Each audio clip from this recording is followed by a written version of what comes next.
यसलाई हामी रोजमेरी भन्छौँ। रोजमेरी हामी मासु बनाउँदा प्रयोग गर्न सक्छौँ, केकहरूमा राख्छौँ। यसबाट तेल निकाल्न सकिन्छ, चियाको रूपमा नै प्रयोग गरिन्छ। धेरै यसका फाइदाहरू भएकोले रोजमेरी प्रयोग गर्ने गरिएको छ र यसलाई हामीले त्यति स्याहार गर्नु पर्दैन। यहाँ माछाको बक्स एउटा मात्र प्रयोग गरिएको छ,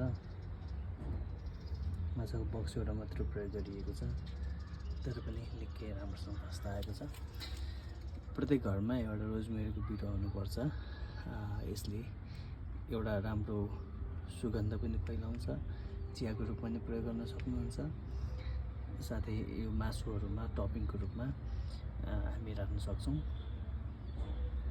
र यो म आफूले चाहिँ धेरै वर्षदेखि प्रयोग गर्दै आएको छु। खेर गएको माछाको बक्स जस्तै गरी अर्को कुनैलाई पनि हामी यसको निम्ति प्रयोग गर्न सक्छौँ।